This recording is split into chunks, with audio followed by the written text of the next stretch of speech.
Барлықтарына сәлем, бұл Мәншүк, бұл менің қазақша YouTube каналым. Бүгінгі тақырып құмарлы мақсаттар қалай жүзеге асады. Яғни біздің жай мақсаттар ғана емес, құмарлы мақсаттарымыз алдымызға қойған. Ең біріншіден мақсатымызды күтуді тоқтату керекпіз. Кейбір адамдар мен мақсатымды күтуді қойдым деп атады. Яғни сіз сол мақсатқа деген бір дедлайн, уақыт қоймауыңыз керек. Мысалы, мен осы мақсатқа осы жылдың күзінде жету керекпін. Егер жетпесем, менің інім мені жақсы көрмейді, мені құрметтемейді. Мысалы, сондықтан құмарлы мақсатқа қол жеткізу үшін ең біріншіден сіз оған деген уақытты алып тастау керексіз. Екіншіден, сізге ол мақсат, тілек, мақсат шынымен қажет болмағандай өмір сүру керек. Яғни сіздің қазіргі өмір сүріп жатқан өміріңіз дәмді де тәтті. Яғни бұл мақсат орындалмаса да өміріңіз бақытты, шынымен, яғни қажет болмағандай. Үшінші, өз-өзіңізді сол мақсатпен бағаламау. Яғни бұл жерде, мысалы, кейбір адамдар былай дейді: мен осы мақсатқа жетсем ғана өз-өзімді сыйлаймын, өз-өзімді жақсы сезінемін. Әлде болса, мен тек қана, мысалы, егер өз мақсатыма қол жеткізсем, менің әйелім мен туралы ой өзгереді деген сияқты. Әрбір адамның жаңағы әртүрлі себептері болады. Сол себепті алдыңызға қойған жаңа құмарлы мақсатпен араластырмау керек. Яғни сол мақсатқа деген сіздің ешқандай басқа бір өзіңіздің бір себебіңіз, оған не үшін сол мақсатқа жеткіңіз келеді, себебі болмау керек. Және әрине құмарлық болмау керек, және сол мақсатқа жетуге деген күресу болмау керек. Күресу дегенде, мысалы, біз бір мақсатқа жету үшін көптеген эмоционалды күресеміз, көптеген уақытымызды жұмсап, немесе жынданып, өз-өзімізге шаршап күресу болса, ол құмарлы мақсат болып саналады. Және жаңағы мақсатқа жабыспаңыз. Бұны айтып жатқанымыз, ұмытпаймыз, құмарлы мақсаттарға қалай жүзеге асуға болады. Қалай біздің жаңағы құмарлы мақсатымыз өмірде тез жүзеге асады. Сол үшін мен осы пункттерді айтып жатырмын. Егер бір сөзім сізге түсініксіз болса, маған комментарияға сұрақ жазып жерсеңіз, мен сізге жауап беремін.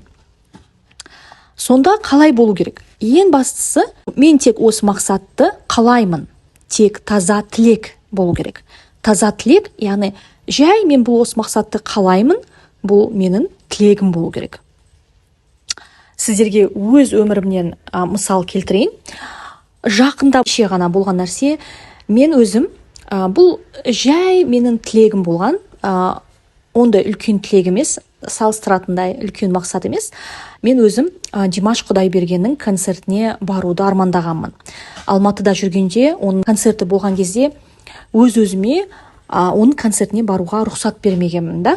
Өйткені бағасы қымбат, кейде билеттің бағасы қымбат, кейде өзіме рұқсат бермегенмін. Содан кейін мен өзім Малайзияда тұрамын, және ол ана жылы былтыр күзде келем деген Малайзияға концерт жасауға. Одан кейін ол концерт болмай қалды.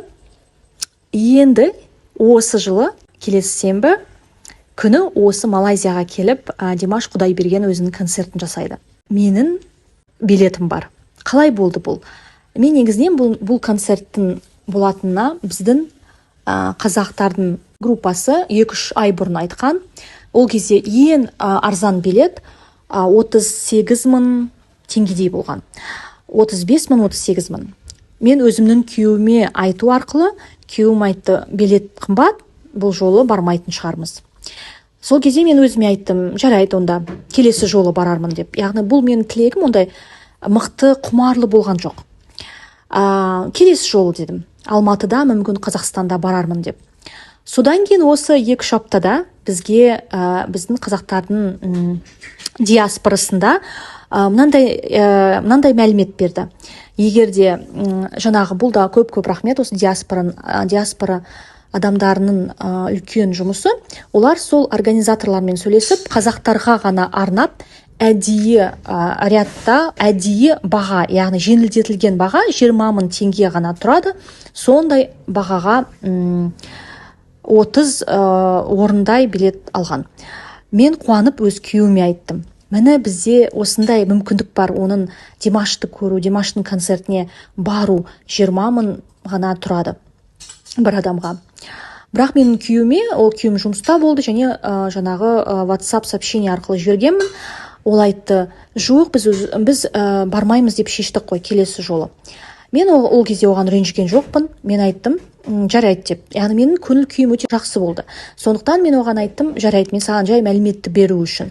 Мен ойладым, мүмкін ондай қатты барудың қажеті жоқ. Содан кейін осы 2-3 күн бұрын бір жаңағы торговый центрде негізінен бәрімізді қазақтарды шақырған.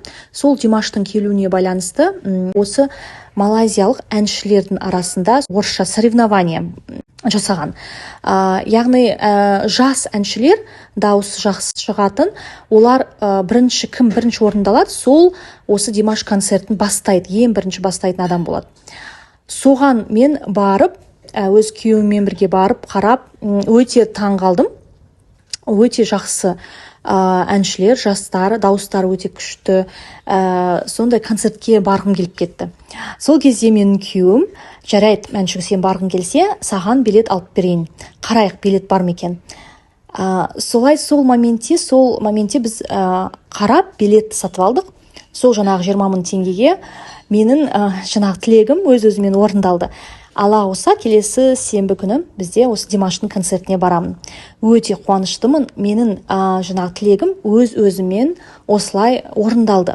Яғни жаңағы мен айтқандай, тілекке деген мақсатқа жабыспау, құмарлықтың болмауы және сіздің шынымен де қажет болмағандай өмір сүру. Сонда мысалы тілектеріміз тез және жай орындалуы мүмкін. Және біз білмеу мүмкінбіз, қалай ол орындалып кетуі мүмкін. Өйткені біз ойлаймыз орындалмайды деп, бірақ әлемде әртүрлі жолдар, бізде бір нәрсенің орындалуына 300 мыңдай әртүрлі варианттар бар. Сондықтан ол тек біздің басымызда ғана орындалмайды деген ой орындалып қалуы мүмкін, орындалып кетуі мүмкін. Рахмет тыңдағандарыңызға. Сіздердің құмарлы мақсаттарыңыз орындала берсін.